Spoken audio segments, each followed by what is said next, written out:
L'oestrone de la femme, qui est une hormone naturelle de la femme, est retrouvée dans les graines de grenade, okay, comme j'ai acheté.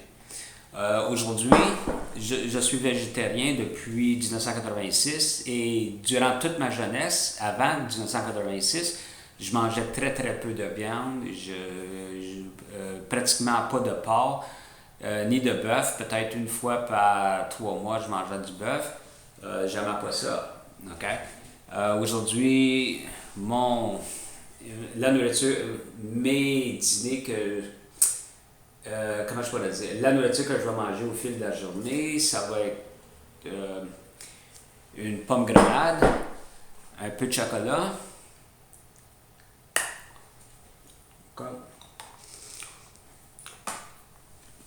et la moitié d'un melon d'eau, qui est tout un melon d'eau, ça m'a coûté 7$ ou 6$. Et je vais boire beaucoup d'eau et de lait soja non sucré. Le chocolat, le lait soja est non sucré, le chocolat est non sucré parce que le sucrose est dangereux pour notre corps. Je mange aucun aliment où qui a été ajouté du sucrose. D'ailleurs, on peut utiliser, je ne mets jamais de maquillage, je déteste les maquillages, mais par contre, ça ne me dérange pas d'avoir un certain maquillage avec du chocolat, comme un brun à lèvres. Le chocolat, c'est comme c'est un liquide qui est lent, très visqueux. Quand on augmente la température, ça se transforme en liquide. Puis la température dans notre corps va le faire fondre. OK? Ça fait comme un brun à lèvres. Même chose que la pomme grenade, les grains de la chair. Les expérimenteuses et les expérimenteurs ont trouvé de l'oestrone dans les graines de pomme grenade, mais je crois aussi qu'il y en a dans la chair rouge qui entoure les graines qu'on mange. Et ça fait un très bon rouge à lèvres.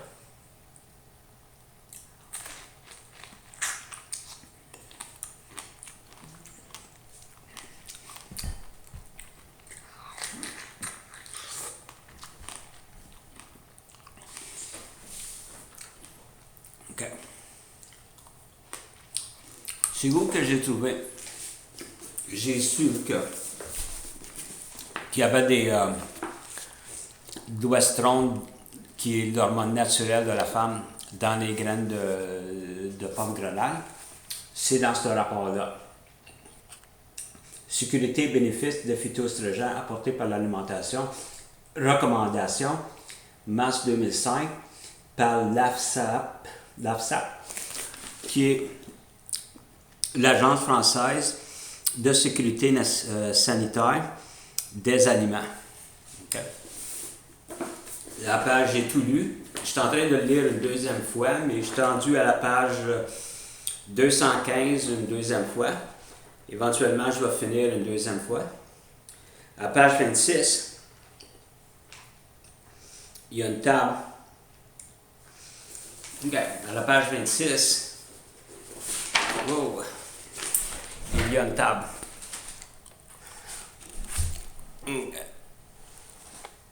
OK. Comme il y a le titre, la deuxième partie, au bas de la page, il y a l'oestrone qui est retrouvé dans les graines de date et les graines de grenade.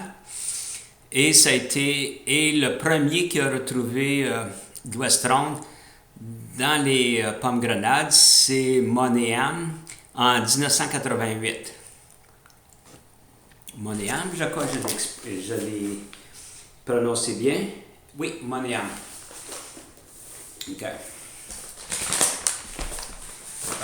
Voici les 3 estrogènes naturels de la femme qui sont retrouvés dans les plantes aussi. Il y a l'oestrone, parce qu'elle a seulement un hydroxyle, l'oestradiol, qui a 2 hydroxyles ici et là, et l'oestriol qui a 3 hydroxyles, 2 ici et 2 ébouts. Le chocolat, pur sans sucre, a un phénol. Un phénol, c'est un phytoestrogène qui a une force de féminité de 2%. Le phénol, c'est ceci, c'est cette partie-là. Les chocolats ont seulement cette partie-là, ils n'ont pas la queue de l'estradiol. Qu'est-ce que nous recherchons? Ben, le fait, c'est une transition féminine. Une transition féminine pour les garçons est extrêmement facile. Tout ce qu'ils ont à faire, c'est de ne pas manger de viande, notamment du bœuf et du porc, et de s'assurer de bien manger des fruits frais, poires, pommes, chocolat pur sans sucre, boire du lait soja et tous les autres fruits frais, puis des feuilles comestibles comme les épinards. Les épinards ont le coumestrol. Le coumestrol, c'est un phytoestrogène qui est quasiment la même force que le 17-bêta-estradiol au point de vue de probabilité de féminité. En ingestant, en mangeant, en acquisissant, en ayant beaucoup de phytoestrogènes dans notre corps, par manger des fruits et des feuilles comestibles fraîches, et aussi de l'oestrone, c'est d'avoir l'effet rétroinhibition. L'effet rétroinhibition, c'est ce coloré ici, moi je l'appelle le sex hormone ends. La raison que ça s'appelle ends, c'est parce que le but de notre corps de produire de transformer la cholestérol en hormone de féminisation. La plus importante, c'est le 17-bêta-estradiol, parce que le 17-bêta-estradiol, c'est celle qui garde notre cerveau et nos os en santé. L'oestrone a une force de 80%, l'oestriol a une force de 2%. Les deux produits à la fin sont le dihydrotestostérone, qui est l'hormone de masculinisation hors pair. L'oestriol a une force de 2% comparativement à celle de le 17-bêta-estradiol, mais par contre l'estriol peut se lier aux récepteurs progestérone comme aux récepteurs des estrogènes. La raison, qu'est-ce qu'on recherche? C'est d'avoir un effet rétroinhibition. C'est que quand nous ingestons beaucoup de phénol à partir du chocolat ou de phytoestrogènes qui ressemblent, qui ont un phénol, mais ils ont une queue différente que l'oestrone et le 17-bêta, que les estrogènes naturels de la femme, ou d'ingester beaucoup d'oestrone, d'avoir beaucoup de phytoestrogènes et d'estrogènes naturels de la femme dans notre sang.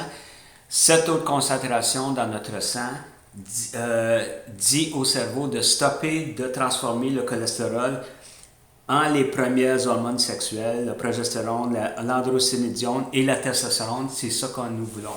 Nous voulons baisser notre testostérone à des niveaux non masculinisants, comme les estrogènes naturels de la femme et les phytoestrogènes vont baisser facilement la testostérone de 20% à 80% en bas. 20% juste un petit peu, 80% beaucoup. Okay? Mais même de baisser la testostérone à 20%, ça va indéniablement la baisser sous les niveaux de masculinisation. C'est ce que veut dire pour les vieux garçons qui commencent vieux. Leur trait viril va se dissiper très lentement entre 5 à 20 ans. Mais ça dépend comment virils qu'ils sont.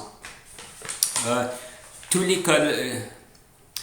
les colorés que je montre dans mes vidéos et aussi les photos de personnes trans, de personnes cis, je publie sur une page web dont l'adresse est sur ma description sous ma vidéo.